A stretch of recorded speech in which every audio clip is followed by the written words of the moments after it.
Hello दोस्तों, आशा करता हूं आप सभी अच्छे होंगे और आप लोग अपनी तैयारी में जुड़े हुए होंगे। लाखों कैंडिडेट ने आरआरबी एएलपी 2024 के लिए अपना फॉर्म अप्लाई किया है और सभी कैंडिडेट अपनी तैयारी में जुड़े हुए हैं क्योंकि इस बार वैकेंसी काफ़ी कम है, कंपटीशन काफ़ी ज़्यादा है, तो मेहनत भी आपको ज़्यादा करनी होगी। इस वीडियो में हम लोग एएलपी 2024 का पूरा सिलेक्शन प्रोसेस देखेंगे। बात करेंगे कि आपका एग्ज़ाम कब होगा, सीवीटी 1 का, सीवीटी 2 का, साइको का, और उसके रेस्पेक्टिव में सभी का रिजल्ट कब आएगा। उसके बाद डॉक्यूमेंट वेरिफिकेशन के लिए लिस्ट कब पब्लिश होगी, डॉक्यूमेंट वेरिफिकेशन का क्या प्रोसेस होगा, मेडिकल कब होगा, मेडिकल का क्या प्रोसेस होता है, A1 मेडिकल स्टैंडर्ड जो एएलपी में मांगा जाता है, A1 मेडिकल स्टैंडर्ड कहने का क्या मतलब होता है। तो सभी बातों को इस वीडियो में हम लोग डिटेल में देखेंगे। यदि आप लोगों ने एएलपी 2024 का फॉर्म अप्लाई किया है तो ये वीडियो आपके लिए काफ़ी इंपॉर्टेंट है। पूरे वीडियो को आपको ध्यान से देखना है। और यदि आप लोग जेसिंग क्लासेस पे पहली बार आए हैं या अभी तक भी सब्सक्राइब नहीं किए हैं तो कर लीजिए, ताकि जो भी रेलवे के आगे के अपडेट हो उसकी सही और ऑफिशियल जानकारी आपको मिल सके। आप लोग यहाँ पे देख सकते हैं, ये government of India, ministry of railway recruitment board की ओर से ऑफिशियल टेंटेटिव टाइमलाइन जारी की गई है एएलपी 2024 के लिए, जिसमें आप लोगों ने देखा कि आपको फॉर्म भरने का जो डेट दिया गया, जो टेंटेटिव था, उसी के अकॉर्डिंग आपके फॉर्म भराए गए। सेकंड पॉइंट में देख सकते हैं, the CVT 1 exam for these post are tentatively scheduled to be held between June and August 2024। यानी आप लोग का जो सीवीटी 1 एग्ज़ाम है वो जून से लेकर के अगस्त के बीच में कंप्लीट करा लिया जाएगा। आपको मान के चलना है कि आपका जो सीवीटी 1 एग्ज़ाम होगा वो संभवतः डेफिनेटली जुलाई महीने में आपका शुरू हो जाएगा।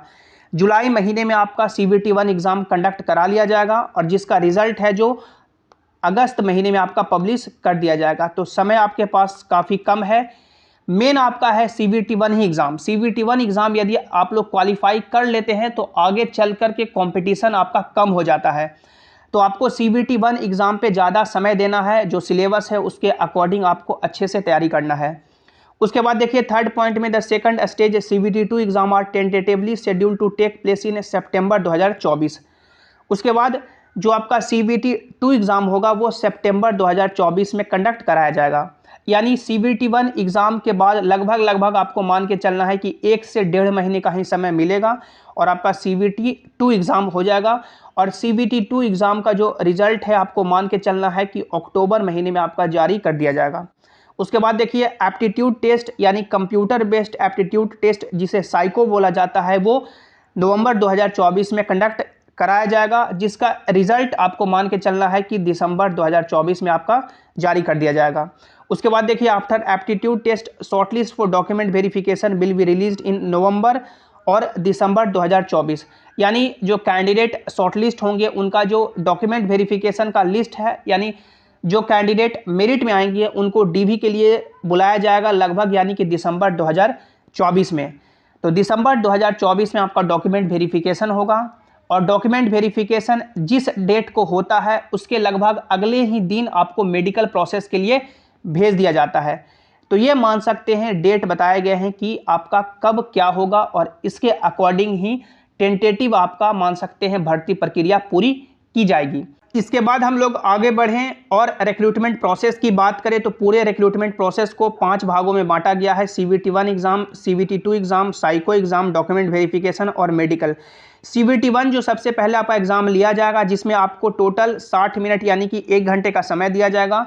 टोटल 75 क्वेश्चन पूछे जाएंगे, हर क्वेश्चन 1 नंबर का होगा, यानी 75 क्वेश्चन 75 नंबर का। निगेटिव मार्किंग आपका 1/3 रखा गया है, जिसमें आप लोग देख सकते हैं ये जो 75 क्वेश्चन पूछे जाएंगे, जिसमें मैथमेटिक्स से सवाल रहेंगे, रीजनिंग से सवाल रहेंगे, जनरल साइंस और आपका जनरल अवेयरनेस से सवाल रहेगा। मैथमेटिक और रीजनिंग हर कोई बच्चा करके आएगा, जो अच्छे से तैयारी करेगा मैथमेटिक और रीजनिंग हर कोई करेगा, लेकिन सिलेक्शन उसी का होगा जो जनरल साइंस यानी साइंस में और जनरल अवेयरनेस में ज़्यादा नंबर लाएगा। क्योंकि ये एक ऐसा मान सकते हैं 2 सब्जेक्ट है, साइंस और जनरल अवेयरनेस, जिसमें कैंडिडेट काफ़ी कम समय देते हैं, मैथ्स और रीजनिंग में उलझे रहते हैं और जो मान सकते हैं बेसिक कॉन्सेप्ट है वो नहीं पढ़ते हैं, सिर्फ क्वेश्चन लगा के चले जाते हैं। तो आपको साइंस को और जो आपका जनरल अवेयरनेस का टॉपिक है इसे आपको अच्छे से करना है। आप लोग यहाँ पे सिलेबस देख सकते हैं। अब जो ये 75 क्वेश्चन 75 नंबर का एग्ज़ाम होगा, इस बार कट ऑफ आपका मान सकते हैं ज़्यादा जाएगा ही, क्योंकि वैकेंसी कम है और लाखों कैंडिडेट ने फॉर्म अप्लाई किया है। तो आप लोगों ने किसी भी बोर्ड से अपना फॉर्म अप्लाई किया है, जब एग्ज़ाम आप लोग CBT 1 एग्ज़ाम देंगे तो आपको टारगेट लेके चलना है कि मिनिमम कम से कम तो आपको यानी कि 60 प्लस ही सवाल आपको एग्ज़ाम में सही करने हैं। 60 प्लस आपका रॉ स्कोर होना ही चाहिए। 60 प्लस यदि आप लोग रॉ स्कोर लाते हैं तभी आप लोग एक्सपेक्ट कर सकते हैं कि हमारा CBT 1 का कट ऑफ पार हो सकता है। इसके बाद हम लोग CBT 1 के बाद बात करें तो आपको CBT 2 एग्ज़ाम होगा, जिसमें देख सकते हैं CBT 2 में आपके 2 पार्ट में एग्जामिनेशन होंगे, पार्ट ए और पार्ट बी। पार्ट ए आपका इंपॉर्टेंट है क्योंकि पार्ट ए से ही आपका मान सकते हैं वेटेज लिया जाएगा मेरिट बनाने के लिए। पार्ट ए में आपको 90 मिनट का समय दिया जाएगा और टोटल 100 क्वेश्चन पूछे जाएंगे। पार्ट बी में आपको 60 मिनट का समय दिया जाएगा और टोटल 75 क्वेश्चन पूछे जाएंगे। और ये जो पार्ट बी है वो आपका क्वालिफाइंग इन नेचर है। पार्ट बी आपका जो एग्ज़ाम है वो ट्रेड का एग्ज़ाम है, जो आप लोगों ने अपना ट्रेड सेलेक्ट किया है उसी ट्रेड का एग्ज़ाम होगा।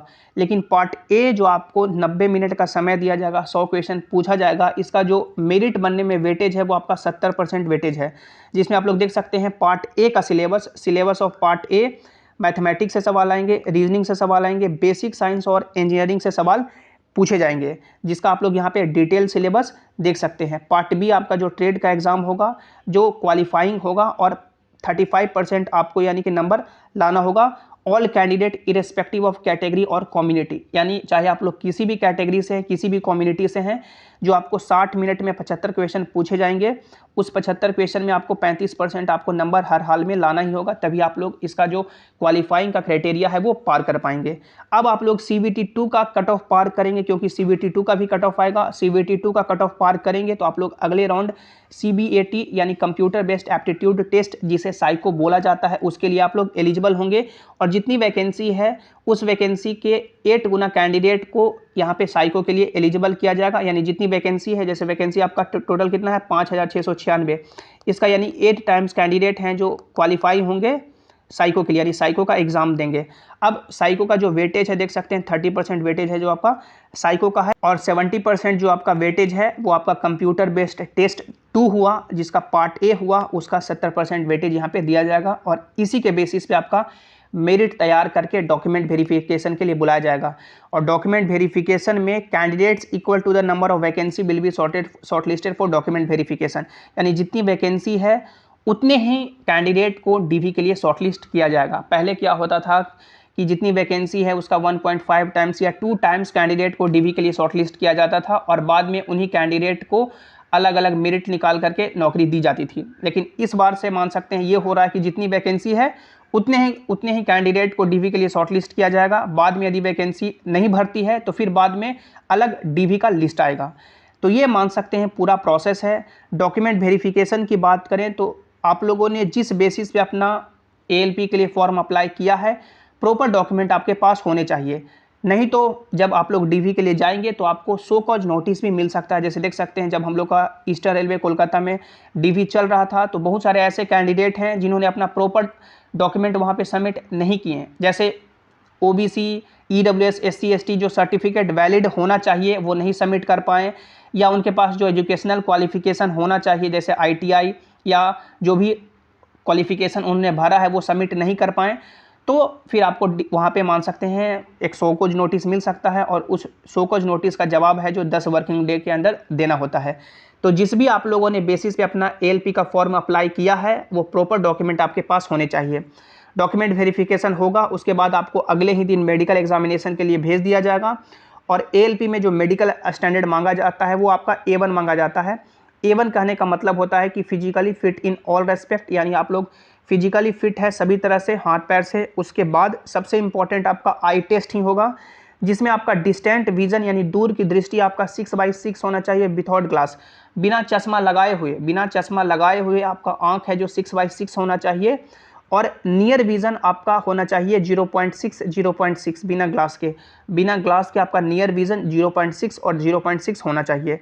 उसके अलावा आपको क्या क्या और पास करने होंगे, जैसे आप लोग देख सकते हैं कलर विज़न, जो कलर विज़न का टेस्ट होता है, जैसे अलग अलग मान सकते हैं लेटर लिखे रहते हैं, अलग अलग वहाँ पे कलर होते हैं, उस कलर में से आइडेंटिफाई करके आपको वो लेटर पढ़ना होता है, वो कलर विज़न आपको टेस्ट पास करना होगा। बाइनोकुलर विज़न टेस्ट पास करना होगा, उसके बाद आपको field of vision test pass करना होगा, नाइट विज़न पास करना होगा और मेसोपिक विज़न पास करना होगा। तो ये कुछ अलग अलग आई के टेस्ट होते हैं मेडिकल स्टैंडर्ड के लिए, ALP के लिए A1 मिलने के लिए। तो ये A1 का जो मेडिकल स्टैंडर्ड है, मान सकते हैं रेलवे का सबसे हाईएस्ट मेडिकल स्टैंडर्ड है, क्योंकि ALP का मान सकते हैं काम ही है, जिनका आंख अच्छा होगा वही अच्छे से काम कर पाएंगे। तो आई होप जितने भी जेन्युइन कैंडिडेट हैं, सही कैंडिडेट हैं, जो मेहनत कर रहे हैं, भोलेनाथ उनका सिलेक्शन जरूर करवाएंगे। जो भी इसके रिगार्डिंग आपके मन में डाउट है, आप लोग नीचे कमेंट में ज़रूर पूछिएगा। वीडियो को लाइक कीजिएगा, अपने दोस्तों के साथ शेयर कीजिएगा और सभी इंपॉर्टेंट अपडेट्स के लिए आप लोग टेलीग्राम जेसिंग क्लासेस से भी ज्वाइन हो जाएं, ताकि जो भी अपडेट हो, जो भी नोटिस हो, यहाँ पर आपको मिल सके। लिंक आपको नीचे डिस्क्रिप्शन में दे दिया गया है, या आप लोग टेलीग्राम पे जेसिंग क्लासेस सर्च करके भी जुड़ सकते हैं। मिलते हैं अगली वीडियो में। Thanks for watching, have an awesome day.